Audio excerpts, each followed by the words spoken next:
Mechanical गुरु channel को subscribe कीजिए और बेल आइकन को दबाइए लेटेस्ट वीडियो के बारे में नोटिफिकेशन पाने के लिए। हेलो दोस्तों, इंडिया में मेजॉरिटी ऑफ व्हीकल्स में आपको पेट्रोल इंजन देखने को मिलेगा। और अगर आपको पेट्रोल इंजन की थर्मोडायनेमिक स्टडी करना है तो उसके लिए बेस्ट है कि हम ऑटो साइकिल की स्टडी करें। तो आज के इस वीडियो में हम ऑटो साइकिल के बारे में डिटेल से बात करेंगे, तो लास्ट तक बने रहिए मेरे साथ। आप देख रहे हैं मैकेनिकल गुरु, मैं हूं अंकित। चलिए आगे बढ़ते हैं। ऑटो साइकिल हो, डीजल साइकिल हो या ड्यूल साइकिल हो, यह तीनों साइकिल एयर स्टैंडर्ड साइकिल कहलाते हैं। चाहे हम पेट्रोल इंजन को देखें, डीजल इंजन को देखें या कोई कन्वेंशनल गैस टरबाइन को देखें, यह तीनों ही इंटरनल कंबशन इंजन कहलाते हैं, क्योंकि इन तीनों में कंबशन इंजन के अंदर होता है। और एक internal combustion engine mechanical cycle के ऊपर ऑपरेट होता है, यानी कि पिस्टन हमेशा अपनी स्टार्ट पोजीशन में पहुंचेगा जैसे ही साइकिल कंप्लीट होगा। और जो हम वर्किंग फ्लूइड एक इंटरनल कंबशन इंजन में यूज करते हैं, उसे भी एटमॉस्फेयर से सक किया जाता है और उसे भी पावर जनरेट होने के बाद एग्जॉस्ट कर दिया जाता है, एटमॉस्फेयर में छोड़ दिया जाता है। यानी कि एक इंटरनल कंबशन इंजन में वर्किंग फ्लूइड कभी भी प्रोसेस खत्म होने के बाद अपनी इनिशियल स्टेट में नहीं पहुंचता। यानी कि maximum internal combustion engine open cycle के ऊपर वर्क करते हैं। तो इन एक्चुअल इंजन की थर्मोडायनेमिक स्टडी करना बहुत कॉम्प्लेक्स हो जाता है। तो हम कुछ एजम्पशंस लेके चलते हैं जिन्हें हम कहते हैं एयर स्टैंडर्ड एजम्पशंस। पहला एजम्पशन है कि एयर स्टैंडर्ड साइकिल में हमेशा वर्किंग फ्लूइड एयर रहेगा। यह वर्किंग फ्लूइड हमेशा क्लोज्ड साइकिल में ही ऑपरेट होगा और यह वर्किंग फ्लूइड क्योंकि एयर है तो वह आइडियल गैस की तरह एक्ट करेगा। तो ऑटो साइकिल में भी जाहिर सी बात है, वर्किंग फ्लूइड हम एयर लेंगे।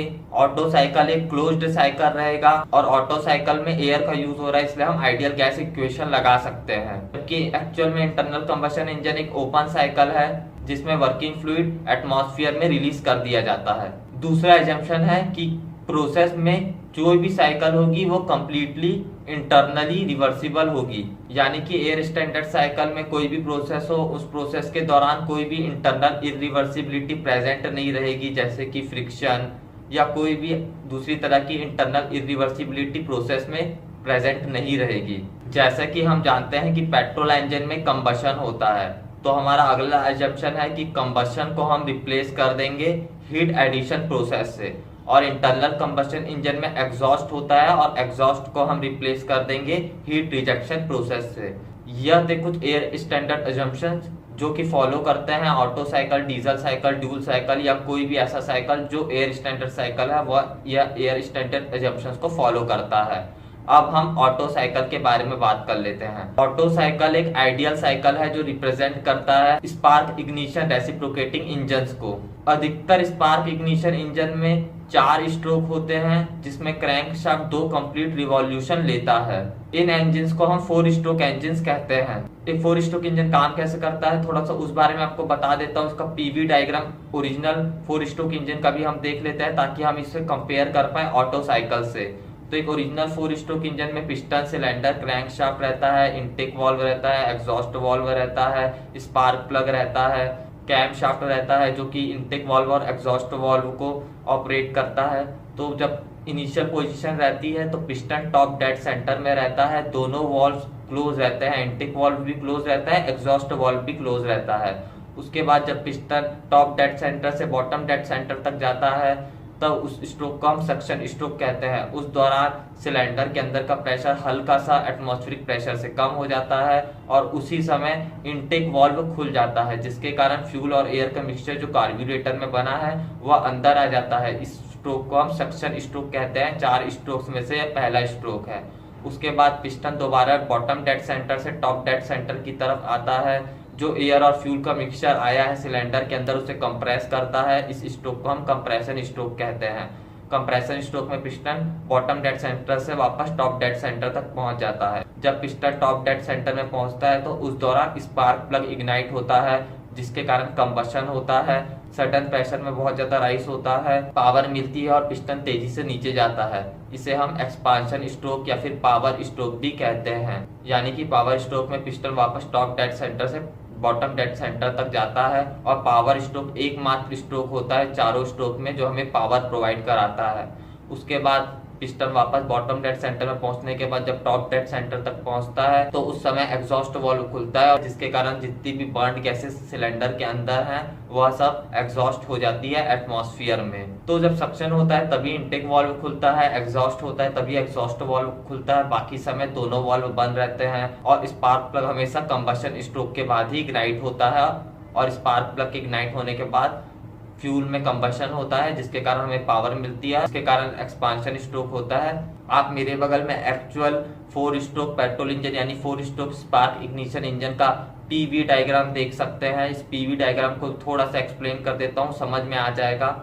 पहले होता है इनटेक वाल्व ओपन होता है जब सक्शन स्ट्रोक होता है, वह पॉइंट आप देख सकते हैं। एक्स एक्सिस जो है इस डायग्राम में आपको वॉल्यूम शो कर रहा है, वाई एक्सिस आपको प्रेशर शो कर रहा है। एक्स एक्सिस में देख सकते हैं एक जगह टॉप डेड सेंटर लिखा है, एक जगह बॉटम डेड सेंटर लिखा है, वह पिस्टन की पोजीशन को शो कर रहा है। तो आप देख सकते हैं कि इस डायग्राम में भी जब पिस्टन की पोजीशन टॉप डेड सेंटर में है तो वहां पे एक पॉइंट आया जिसे हम कहेंगे इनटेक वाल्व ओपन हुआ है वहां से, और जब पिस्टन टॉप डेड सेंटर से बॉटम डेड सेंटर की तरफ जाएगा, सक्शन स्ट्रोक होगा तो प्रेशर कांस्टेंट रहेगा और वॉल्यूम इंक्रीज होगा। उसके बाद सक्शन स्ट्रोक के बाद पिस्टन जब वापस बॉटम डेड सेंटर से टॉप डेड सेंटर की तरफ आएगा तब कंप्रेशन होगा, तब वॉल्यूम डिक्रीज होगा और प्रेशर इंक्रीज होगा, आप देख सकते हैं इस डायग्राम में। उसके बाद जब पिस्टन टॉप डेड सेंटर में पहुंच जाएगा तब स्पार्क प्लग इग्नाइट होगा और कंबशन होगा। उस दौरान हाई प्रेशर राइज होगा, आप इस डायग्राम में देख सकते हैं high pressure sudden pressure rise होगा और कांस्टेंट वॉल्यूम में यह प्रेशर राइज होगा।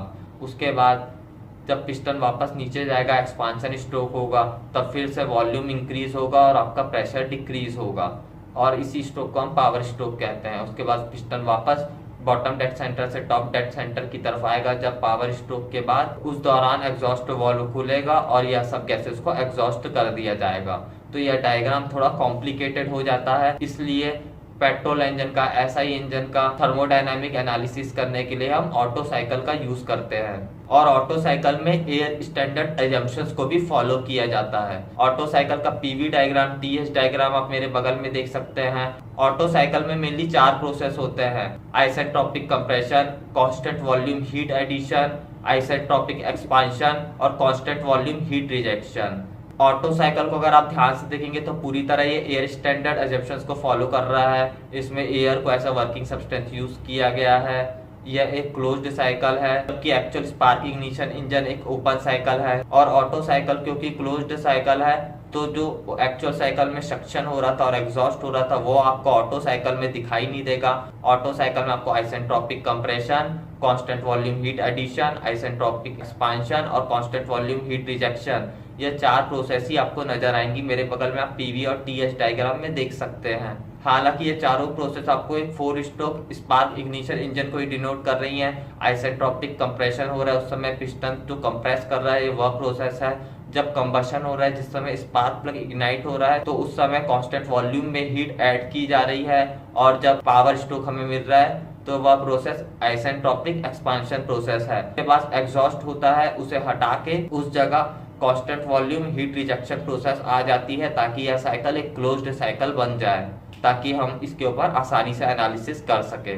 आप मेरे बगल में एक्चुअल पेट्रोल इंजन का पीवी डायग्राम और ऑटो साइकिल में जो पीवी डायग्राम बनता है वह देख सकते हैं। दोनों में बहुत बड़ा डिफरेंस आपको नजर आएगा, लेकिन जो रिजल्ट आपको ऑटो साइकिल की स्टडी के बाद मिलेगा इस तरह से एक्चुअल पेट्रोल इंजन के ऊपर भी लागू होगा। जैसे आप ऑटो साइकिल की स्टडी करेंगे तो आपको पता चलेगा कि जैसे जैसे आप कंप्रेशन रेशियो बढ़ाते जाएंगे आपके ऑटो साइकिल की थर्मल एफिशिएंसी बढ़ते जाएगी। वह चीज आपको एक्चुअल पेट्रोल इंजन में भी दिख जाएगी। एक्चुअल पेट्रोल इंजन का भी जैसे जैसे आप कंप्रेशन रेशियो बढ़ाते जाएंगे उसकी भी थर्मल एफिशिएंसी इंक्रीज होते जाएगी। लेकिन आप कंप्रेशन रेशियो को एक लिमिट तक बढ़ा सकते हैं। अगर आप कंप्रेशन रेशियो को बहुत ज्यादा कर देंगे तो कंप्रेशन के समय फ्यूल एयर का मिक्सचर इतना ज्यादा गर्म हो जाएगा कि वो ऑटो इग्नाइट हो जाएगा। इस फिनोमिना को हम नॉकिंग भी कहते हैं। नॉकिंग की प्रॉब्लम आने लगेगी। तो अगर ज्यादा कंप्रेशन रेशियो का हमें इंजन में यूज करना रहता है, 12 से ज्यादा कंप्रेशन रेशियो का हमें इंजन में यूज करना है, तो उस समय हम गैसोलीन ब्लेंड्स का यूज करते हैं। गैसोलीन में कुछ एडिक्टिव्स मिला दी जाती है जिससे पेट्रोल में ऑटो इग्निशन या नॉकिंग की प्रॉब्लम नहीं आती है। टेट्रा एथाइल लेड कॉमन एडिक्टिव है जो गैसोलीन में मिलाया जाता है नॉकिंग से बचने के लिए। लेकिन हम कितना भी कोशिश कर ले अब तक हम एक्चुअल स्पार्क इग्निशन इंजन की एफिशिएंसी, थर्मल एफिशिएंसी को 30% से ज्यादा इंक्रीज नहीं कर पाए हैं। तो दोस्तों आज हम लोगों ने ऑटो साइकिल के बारे में बात की। हमने ऑटो साइकिल को पेट्रोल इंजन से रिलेट करके पूरी तरह से देखा कि कैसे ऑटो साइकिल का यूज होता है पेट्रोल इंजन की थर्मोडायनामिक स्टडी करने के लिए।